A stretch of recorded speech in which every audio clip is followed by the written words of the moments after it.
Tutko of Tutko Tactical Training, and Nick Norton of Liberty Ammunition. What's up, guys? How you doing? What's on? So it's going to be hard, but try not to talk over each other just because it's going to make it easier for everybody to hear what Billy's saying since he doesn't have a microphone. But today we're going to talk about some safety when it comes to firearms and Billy's approach to tactical training. And towards the end, we can kind of get into some stuff with the ammunitions and all that stuff that you guys want to talk about. I'm going to go ahead and start sharing this right now on sorry, there's a little bit of an echo. I'm going to go ahead and give it a couple shares real quick before we get into too much of the information so people don't miss out on it. Nick, you want to give everybody a little bit of your background, and then we'll go and get Billy's background too? Okay. I'm the head of marketing for Liberty Ammunition. We make innovative self-defense rounds. A few reasons why our ammo is better. It's much lighter, much more effective, and convenient to carry all day. Like our new ultralights are half the weight of standard 124 self-defense rounds and 9mm. And we've got a lot of benefits and pros and cons to it. We'll go more into that later, though, after Billy gets done talking. Billy, you want to go ahead and tell everybody about your experience in firearms, the military, and your tactical training? Yeah. So in the military in '99, I was a Navy. Oh, man, there he goes again. Hey, Billy, do me a favor and try to log on your fiance's phone because your phone keeps crapping out, and we'll just go ahead and start talking about Liberty ammo while we wait for you to get your shit figured out.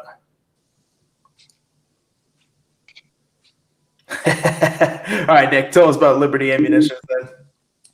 Okay, so one of the things that so for a long time, handgun rounds have had the issue that they couldn't produce hydrostatic shock.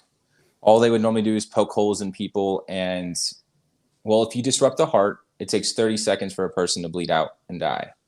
Usually I learned that in health class. And if you're, say, a 100-pound girl, you just went off to college and you got your CCW, right? The guy who's attacking you is 6'5", 350 pounds. Well, you've got to survive 30 seconds after you shot him a few times. That doesn't work. So we have the first pistol rounds capable of producing hydrostatic shock. Most of our rounds will match 223 and 300 blackout ballistics out of a handgun. And that's never been done before. Not to mention, most of our projectiles are half the weight of standard projectiles, so it's much easier to carry all day. And a lot of guys have to carry multiple rounds so like Billy, he carries probably 2 or 3 mags a day. That gets old when each mag weighs 2 or 3 pounds. And those are all great benefiting factors. Cool. So when people are looking for self-defense carry, go ahead and explain what you mean by the subsonic, because, I mean, not all of us are as smart as you, especially me. I have no fucking idea what you're saying. Okay. So a standard 9mm goes at tops around 1,200 feet per second. Our 9 goes at 2,000 to 2,050 feet per second. Out of a 4-inch barrel. That's usually considered 300 blackout speeds, which you would get out of a 16-inch barrel versus 4-inch. Like I have a 3.1-inch shield, and it'll get just under 2,000 feet per second out of. And that's just a standard self-defense gun. That's never been done before. With that, you're getting less recoil because the projectile is lighter. Because you're still getting adequate kinetic energy, but with a lighter bullet, there's less recoil. So you have less recoil, the same amount of kinetic energy or more, and it's a lot easier for people to shoot. So it's better across the board. Across the board. And now is that across all platforms as well? Because I know, say, if you have a smaller firearm, you're looking at more recoil normally. Is that across the board on all firearm sizes and pistols and rifles? Okay. Usually go ahead. Usually the heavier a projectile is, the heavier the recoil. Makes sense. It looks like we might have Billy here. Now, do you guys also make rifle cartridges as well, or is it just self-defense for handguns? No, we make rifle as well. We Okay. have quite a few different calibers. Awesome. So I'm going to go ahead and try to get Billy back on here and see how this works out. Billy, can you hear us?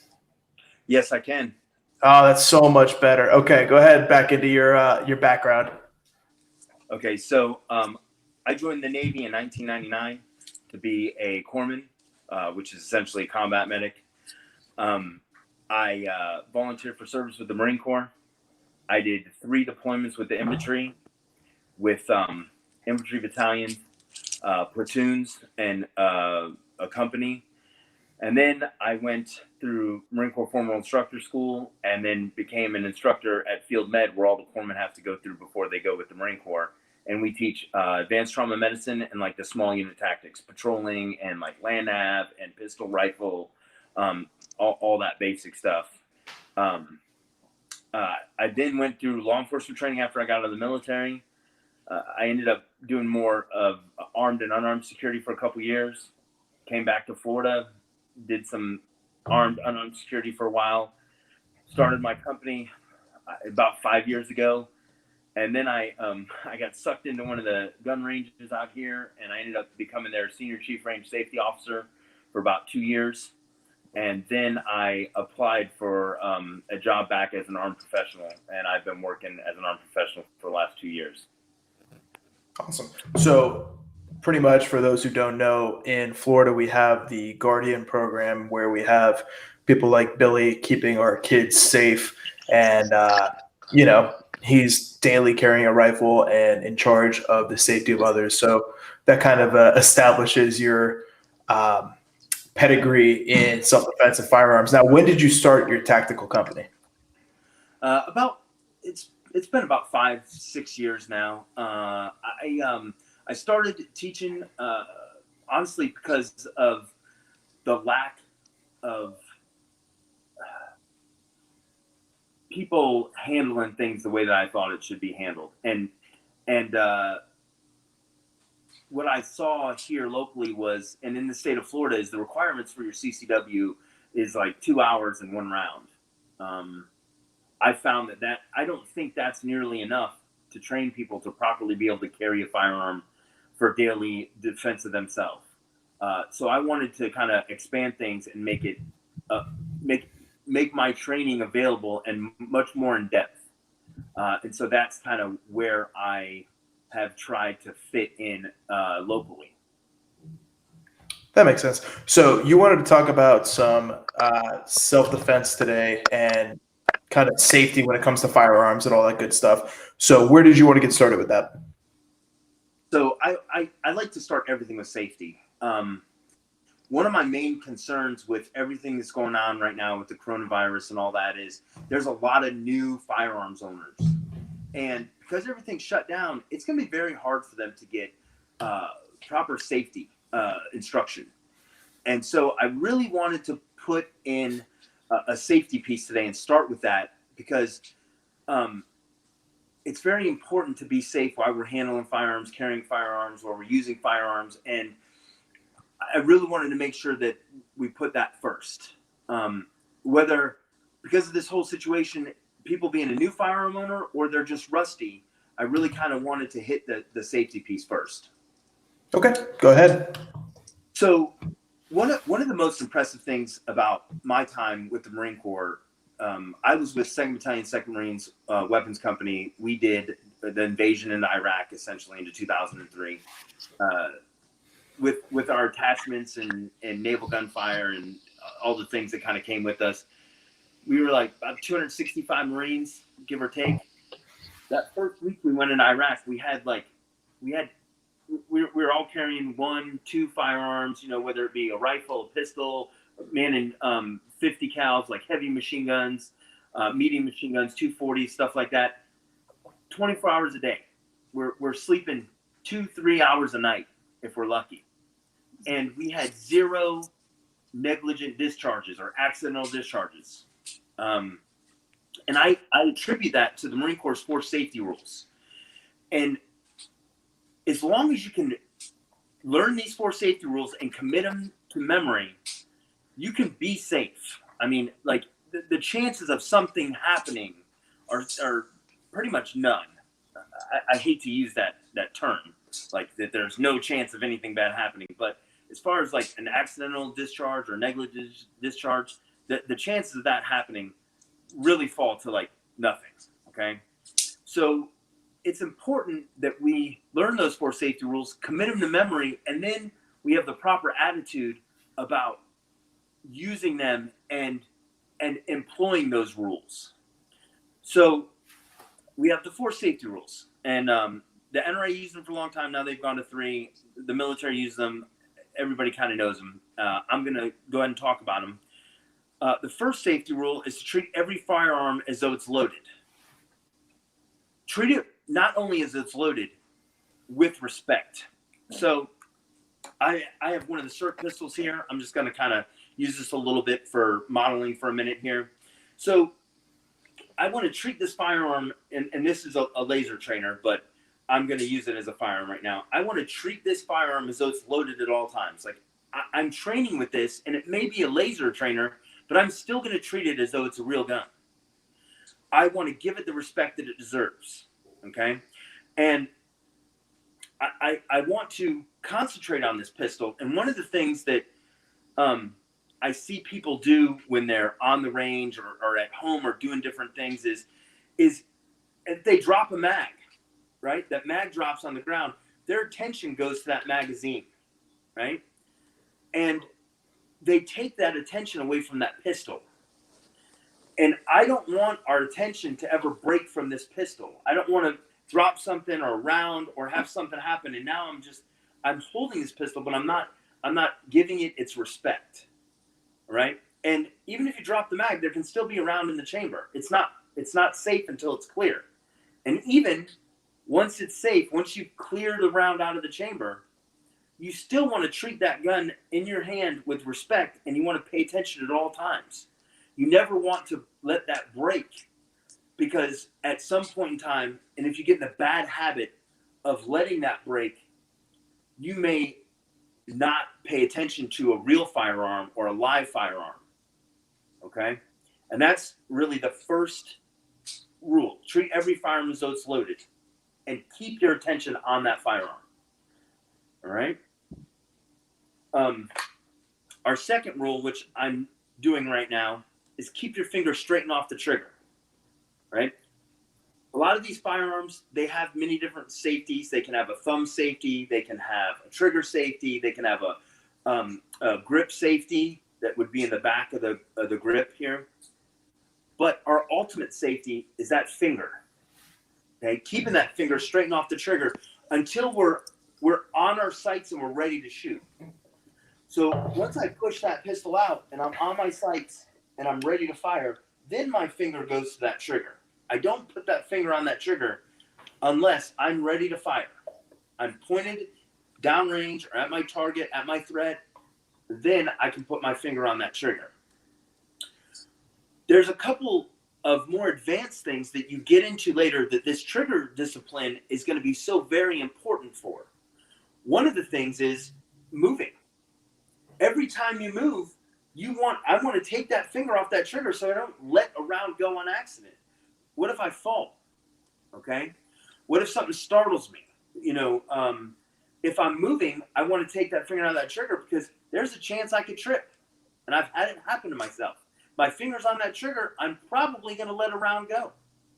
I don't want that. I want to be very aware of every time I let a round go out of one of these guns. I want to make sure it's on purpose and it's at a target. One of the other things is, say you get up in the middle of the night, you grab your pistol. If you're not practicing proper trigger safety, you put your finger in that trigger guard, and next thing you know, you trip over the dog, something startles you, it's the cat, it's whatever, and your finger's on that trigger, you get that startle response, and you're going to let one go, okay? And you don't want that either. Think about all the things in your home you don't want a bullet in. Loved ones, family pets, your wall, etc., okay? So it's very important to keep that finger straight and off the trigger. The other thing is, and especially for people that are going to be carrying concealed, you want to start preparing yourself for working in and out of a holster. if I have my finger on that trigger and I reholster my gun, right, and I got my finger on that trigger and I reholster that gun, I'm going to let a round go and I'm going to shoot myself in the leg, buttocks, abdomen, etc., wherever that gun is pointed at the time. And I don't ever want to shoot myself, and I hope everybody out there does not ever want to shoot themselves. So that's our main safety, is our trigger straighten off our finger straighten off the trigger until we're ready to shoot. We don't want to just be putting that booger hook on the bang switch all the time. Okay, those are 2 rules so far. All right. The other thing is be aware of your target and what's behind it. And everyone thinks about this like if you're out somewhere in the woods or something like that. But, you know, I go to a lot of ranges because I teach a lot. And there's holes in the ceiling, there's holes in the wall, there's holes in the floor. Listen, make sure you're putting your target where it needs to be. So that way it's straight into the berm or into the plates or into whatever collection is in the back of that range. I was doing some shooting a couple weeks ago with one of my students, and we were on the left side of the range. It was an indoor range. I had a target up and I had kind of a multiple dots that I was shooting at. And I went to shoot at the far left dot, and I kind of moved my stance left and shot. And he was like, "What was that about?" And I was like, "If I would have just shot from the position I was in, I would have put a hole shot right into their wall." And I was like, I didn't want to hit their wall. I wanted to go straight into the catch, the bullet catch. So I just adjusted myself a little bit, pushed out, and then gave that shot. You always want to be aware of your target and what's behind it. Not just for range, but also if there is a threat. You're coming out of Applebee's, you're carrying your firearm concealed. I mean, not that anybody's going to Applebee's right now, but you're coming out of the restaurant, right? You're carrying a firearm, someone approaches you, they're a threat to you. There's other people behind them. You may have to take a step and cut an angle. You may have to wait for a good moment to go ahead and stop that threat. But you want to always be aware of what's behind. You don't want to just tunnel vision on this. And it takes a lot of practice to get to where you can do that. You know, always being aware of your target, what's behind it, will help you. You know, if you're at the range or if you're somewhere shooting or if you're in some kind of defensive situation, always think about it and always paying attention. You more than likely will be able to use it during a situation or when you're just on the range or whatever. So that's 3 of the 4. First one, treat every firearm as though it's loaded. Second one, finger straighten off the trigger until you're ready to fire. Third, be aware of your target and what's behind it. Fourth, never point your firearm at anything you do not intend to kill. Shoot, maim, etc. Okay? So yes, I dry fire pistols, and we'll talk about that in a minute. But I practice with this laser trainer at my house, and I pointed at my dots I have on the wall or the TV when I'm watching some shoot 'em up movie and I'm shooting the bad guys and whatever, right?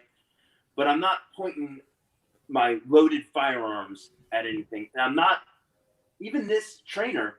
I don't allow this trainer. I don't point this trainer at my dogs. I don't point this trainer at my fiance. I don't point this trainer at my own foot. I never let the muzzle of this training device ever cross a body part of anybody that's with me or around me or anything that that is alive.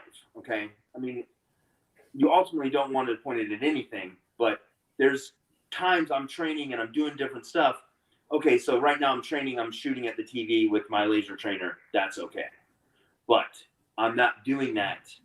I'm not letting this thing pass by anything that's alive or anything that I could possibly harm like that.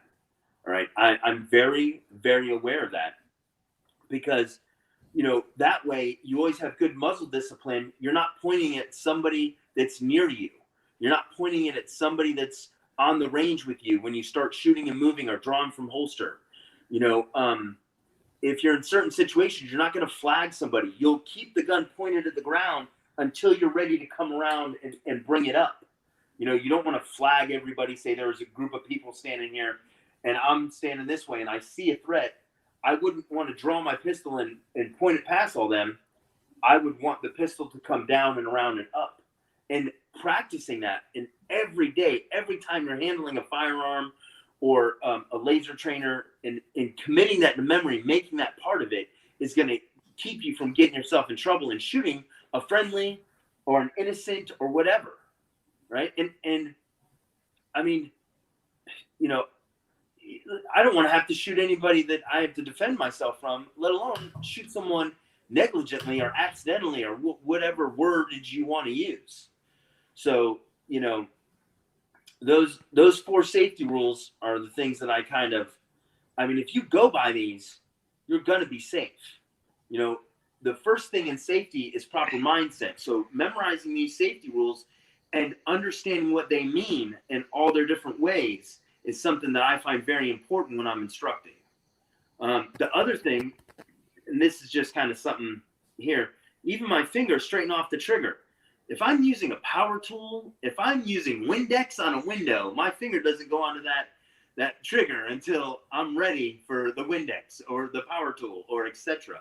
It's so drilled into me, I can't even do it until I'm ready to use one of those things, you know, because I have very, very good trigger discipline. All right. You know, I just really, really hope that these new shooters out here, people that are rusty, people that know what they're doing, even, you know, cops, military guys, avid shooters, people do make mistakes. But if we can really commit these safety rules to memory and then really have the right mindset to use them, it will prevent us from getting ourselves in a lot of trouble. And that's something that I really find very important. So, question.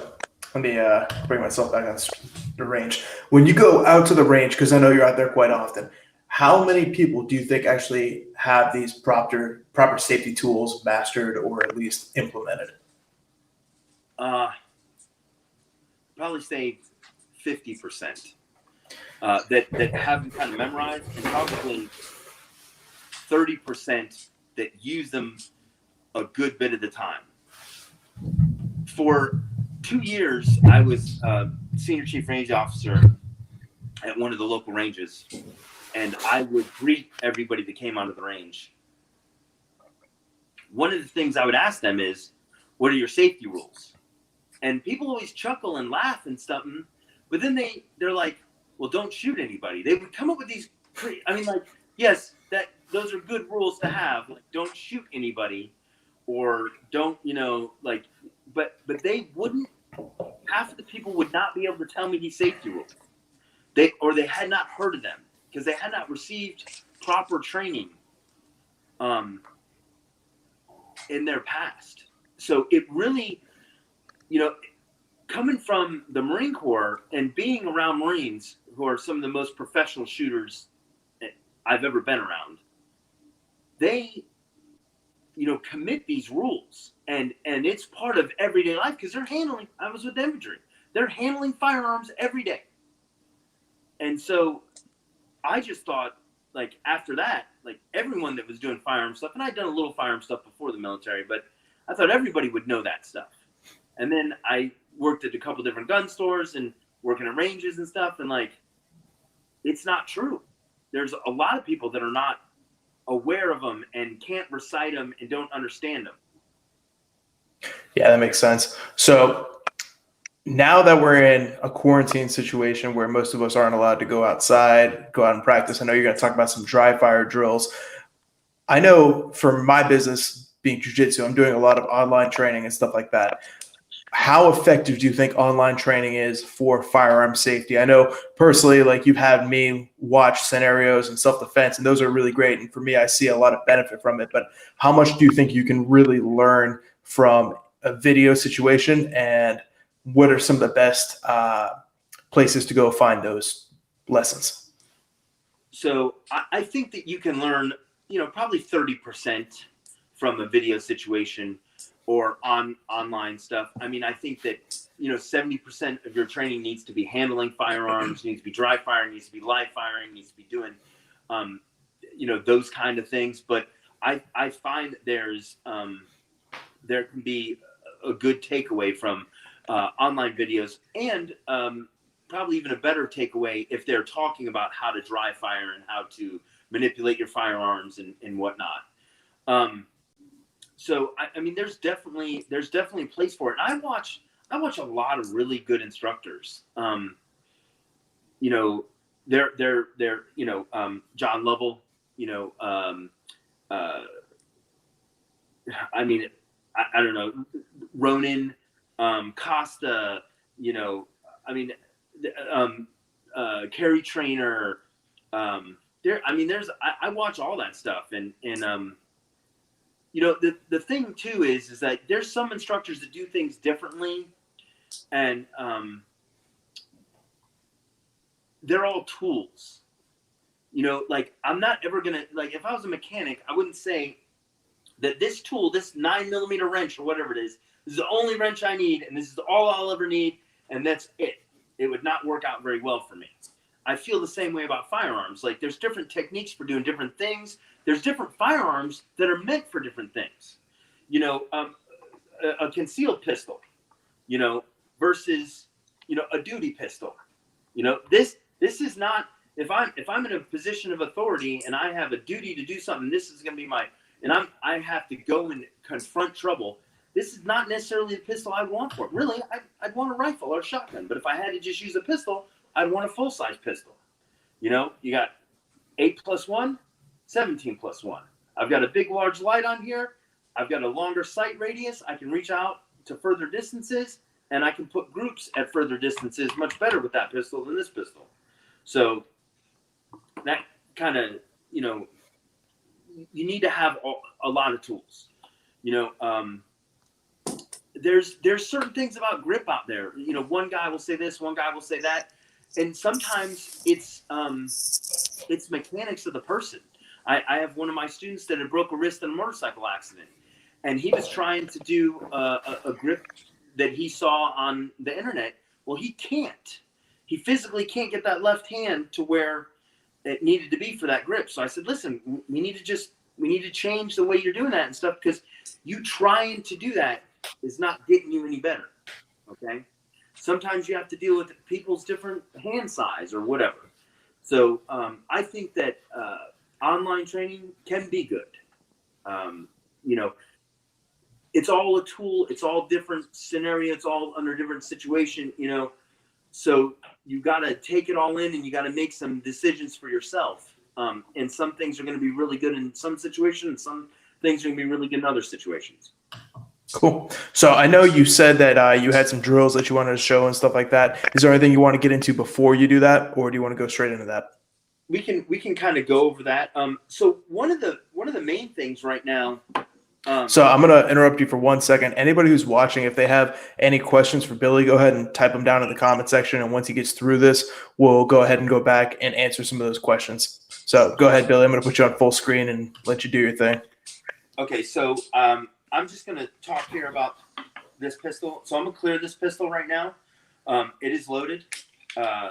First thing I always want to do is apply any manual safety, then drop my magazine. Then I'm going to jack my slide back and lock it back. I had a round come out. There's one of those Liberty 9mm. All right. I'm going to check my chamber to make sure it's clear and safe. And then I'm going to check my mag well to make sure it's clear and safe. So it's clear and safe here. It's clear and safe here. All right. And that's a very important thing. Like, before we talk about dry firing, the first thing we need to do is we need to clear the firearm to make sure it's safe, right? So I've cleared that gun. I'm gonna put it down real quick. I'm gonna use the mag, so I'm gonna dump the ammo out of the mag real quick, right? And then I'm gonna place that ammo in another room, all right? So I'm gonna do the same thing with this pistol.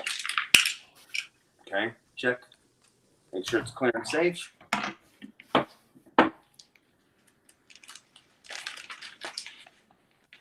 going to run all this ammo in this bag, and then I'm going to put it in a separate room. So I have no live ammo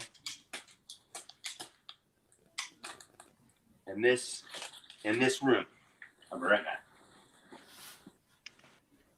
And now we wait for Billy. Sorry, but it's important, it's important that we make sure, and there's Zeus.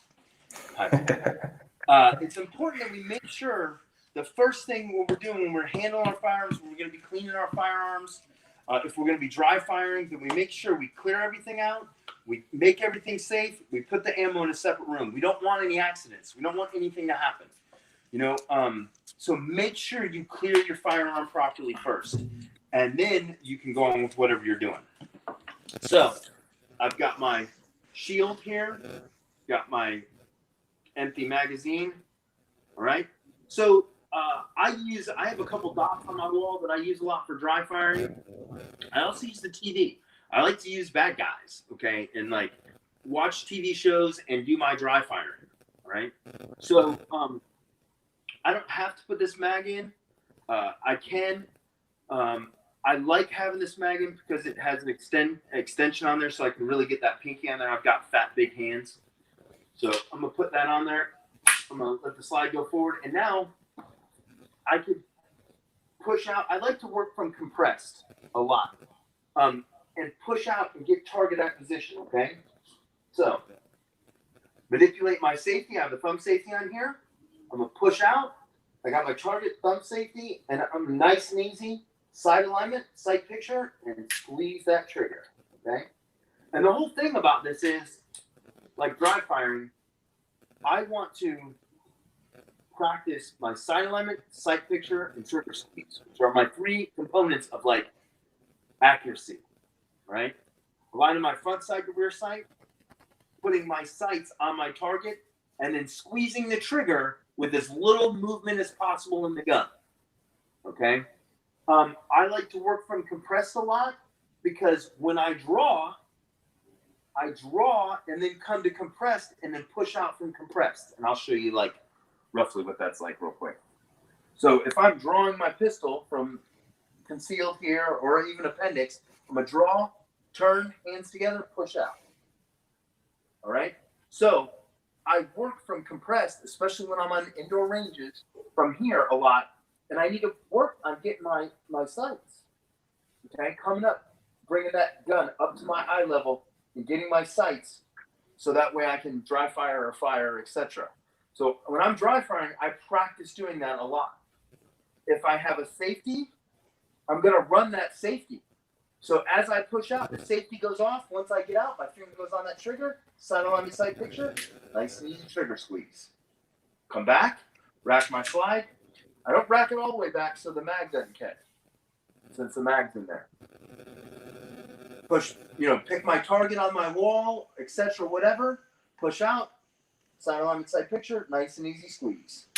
Okay? When I come back, I put that safety back on, and as I come back, I take my finger off my trigger. I practice the trigger discipline, I practice the safety discipline. All right? Get my target, push out, sight alignment, sight picture, nice and easy trigger squeeze, okay? And practice that. The other thing I like to do when I'm dry firing is I'll practice going from like target to target.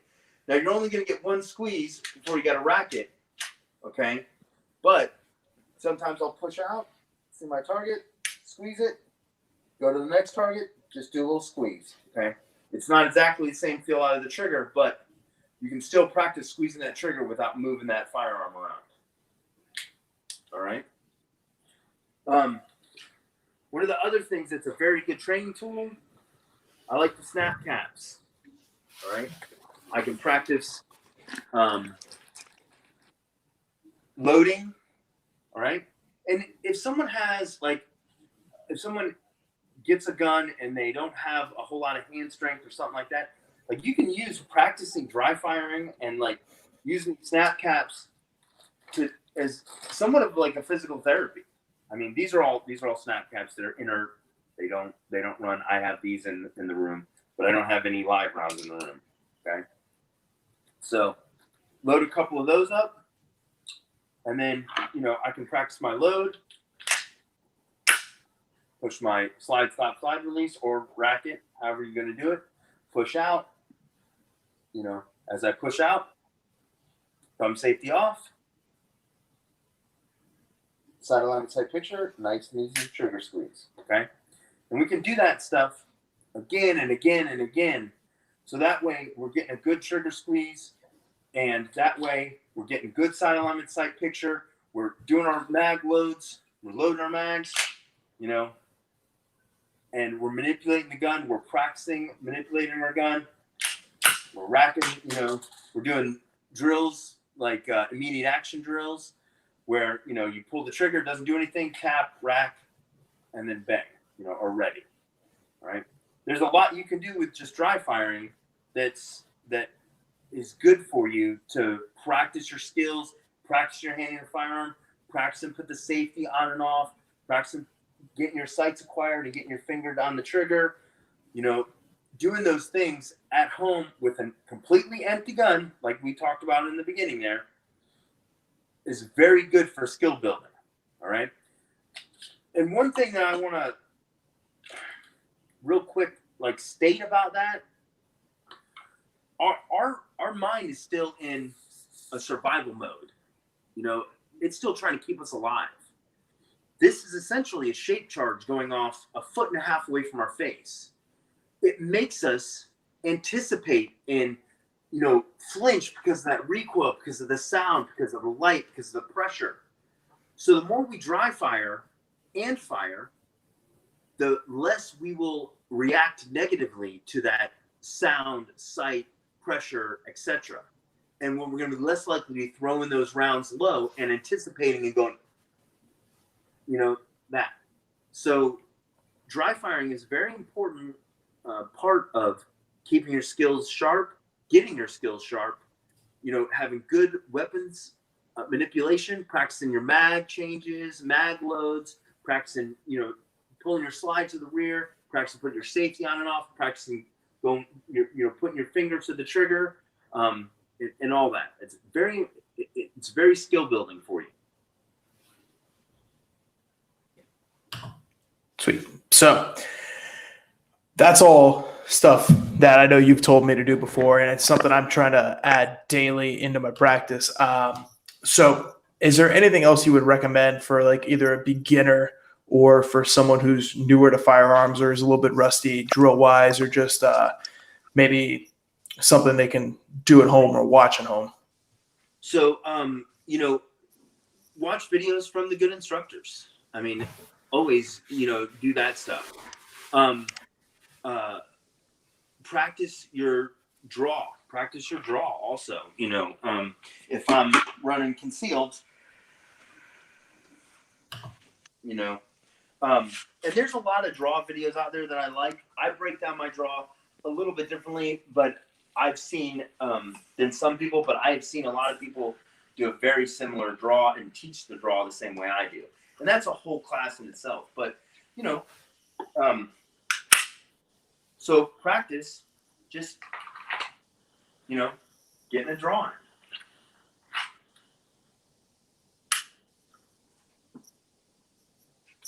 You know, practice your dry fire from your draw.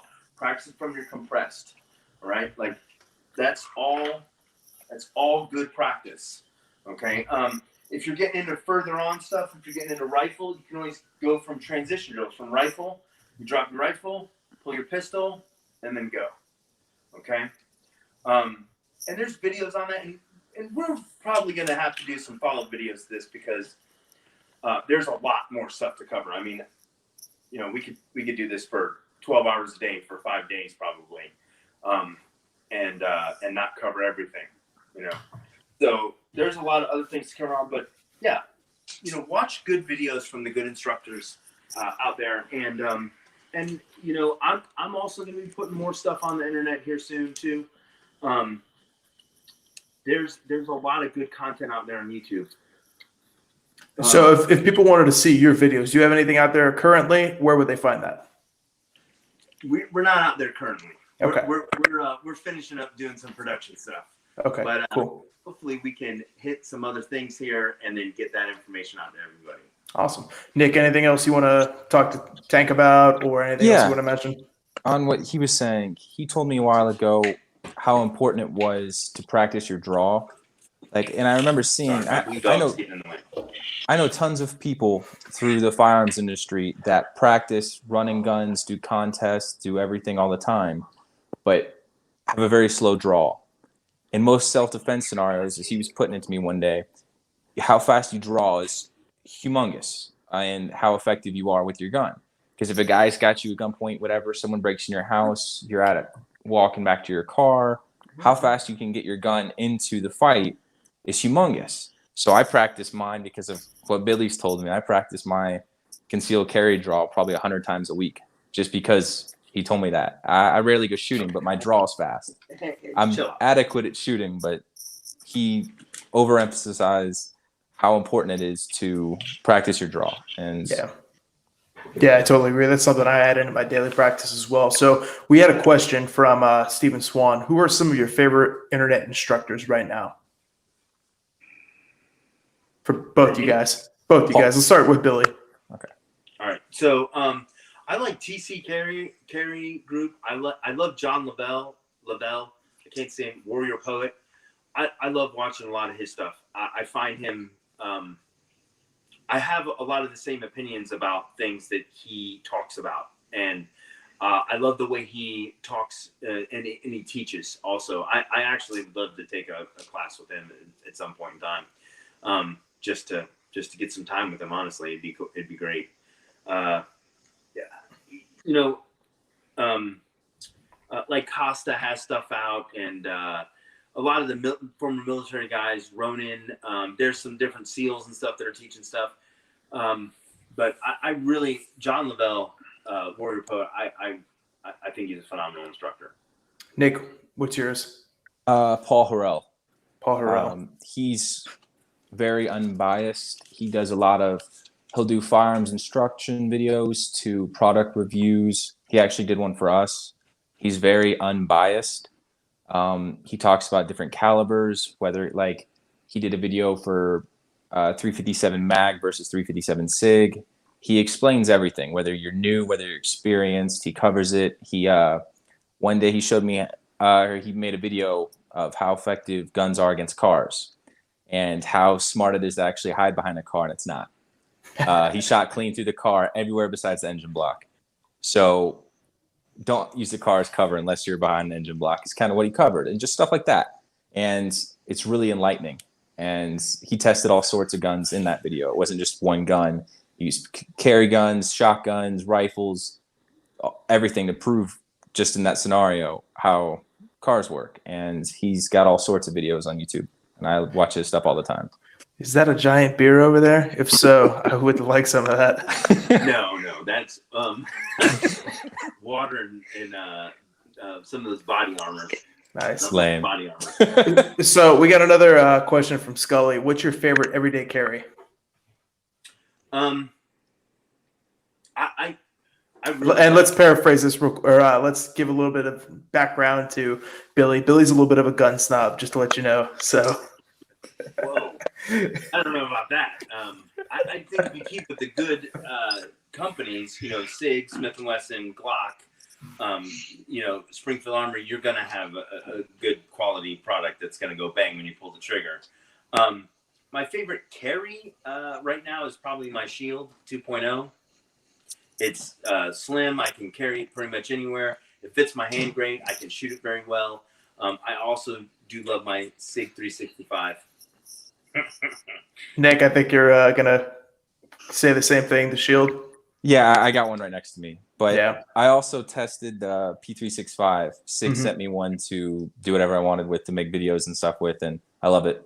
Right, I gotta get on your level and get SIG to send me free guns. Tell him you do a review, and it's pretty cool. I need to get on that level also. Yeah, yeah. I'll third that. I like the Shield. I got one of the originals, not the 2.0. I know they have the Shield Easy out now as well. That's supposed to be good for older people as well. I know I have a Ruger LCP for my wife because she's a little bit smaller, but for my hand size, I really like the Shield, and I got some big old hands. So yeah. I recommend the 9EZ. I got to test that. I went down to a local range and they had it. I was showing them our ammo and they had one of the 9EZs in. If you're brand new to shooting, I recommend it to you. The thumb safety is humongous.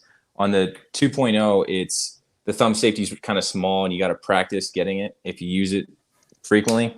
But the 9EZ, it's almost over exaggerated. Everything's easy. It's easier to rack the slide back. They made the 380 first for girls because it was easier for them to use. They didn't have to work so hard to rack the slide back. Well, they saw how easy the 380 worked and how much everyone loved it, so they made a 9 version. And totally recommend it. If you're new to shooting, try it out. You can go down to most ranges and rent it nowadays. It's the new hot gun, so they usually have it there so you can test it out. Cool. Anything else you guys want to say before you go? I'd like to, I'll let Tank, you can go first. You look like you're about to talk. I can't hear Nick, so I don't know when he's speaking. Am I not talking loud enough? No, you're talking fine. Billy's just far away from his phone. Okay. I wanted to clarify on ammo.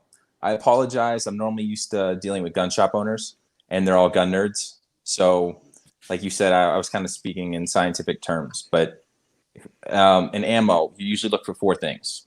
Kinetic energy. Usually larger calibers have more of that. That's usually just the standard. That's why people like larger caliber guns such as 45s. But then with larger calibers, you have more recoil. So if you're a smaller person, usually don't like that because it makes harder or follow-up shots much harder. So you have to go for kinetic energy, recoil, how they perform in barriers. Like if you're the guy's behind a wall, if the guy's behind a car, how the bullet performs through there, and how much it weighs when you carry it all day.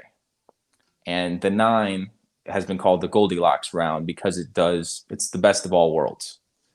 And like, for instance, you asked what was special about our rounds. Like our 9mm, but being so light, the projectile only weighs 50 grains. But by flying at 2,000 feet per second, it has more kinetic energy than Winchester's PDX-1 45 self-defense round. And 45 ACPs usually have way more kinetic energy. Like it's not even supposed to be close. But our 9mm has about half the recoil of that. So it's the best of both worlds. And like I said, the total cartridge weight on our ultralights is only 93 grains, which is half the weight of a standard 9, much less a 45. That's why it's the best of all worlds. And it's really convenient if you have to carry a lot of rounds all day, or if you're a smaller person. Like my fiance is 100 pounds and she loves carrying it all day. Like she's got she uses my shield or the P365 they sent us before we sent it back, and she had no complaints whatsoever. So in layman's terms, basically your ammo is lighter, hits harder, goes farther, and goes faster. On the goes farther, not really. At 100 yards in a rest, Nick, we got. Nick, that's when you say yes. I was trying to give your ammo a compliment. No, I get it. I am, as a brand, we're completely out in the open. We don't hide anything. Like we've had one recall in our entire history in like 10 years of being open, and we told everyone about it. Most companies throw it under the rug. Like at 25 meters, which is farther than almost any self-defense scenario, all of our rounds will do less than an inch. So as good as you can shoot, our rounds will do. So awesome. They're something special. Billy, anything else you want to say before I let you go? Yeah, just real quick. Get a quality firearm, train with good instructors, do your concealed carry, but that's not like one class or your concealed carry is not the end of it. You should be training regularly, once or twice a week, shooting once or twice a month, taking a class once or twice a year. Do a couple different classes. I mean, it's a big responsibility to own and to carry a firearm on a daily basis. So train, get different instruction, and dry fire, live train, etc. Awesome. Yeah, I'll second everything Billy said, and I know there's gonna be a lot of jiu-jitsu guys watching as well. It's like going to jiu-jitsu once a month and expecting to defend yourself in the street. It doesn't work, So For me, my new goal has been to like train firearms at least like half as much as I'm training my jiu-jitsu, which is tough because I train jiu-jitsu every day when I'm not in quarantine. But I'm trying to do something, a little bit of something every day with firearms, whether it's dry firing or practicing my draw from holster or going and get some range time with Billy. But yeah, definitely recommend all that stuff. Billy, where can people find more about your training? I do have a Facebook page. I started kind of hitting again, we are going to be posting a new website here soon. Awesome. We'll get on it right Cool. away. And Nick, go ahead. I want to clarify, I know Josh travels a lot, and some of the people watching this might be not from Bradenton. If you're in any specific town, comment it, and I'll send you a good concealed carry class to go.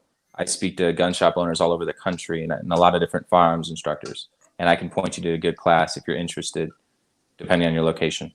So, And Nick, where can everybody get Liberty Ammunition? we have Instagram, libertyammo.com. We're on Twitter. Any of those work fine. There's tons of YouTube videos out about how it performs. You can also just comment or send me a message on Facebook, and I'll get you some ammo. Okay, cool. Sounds good. All right, I'm going to let you guys go. Thanks for coming on. Hopefully we can do this again in a week or so. Thank you. All right. Thank you. See you guys. See ya.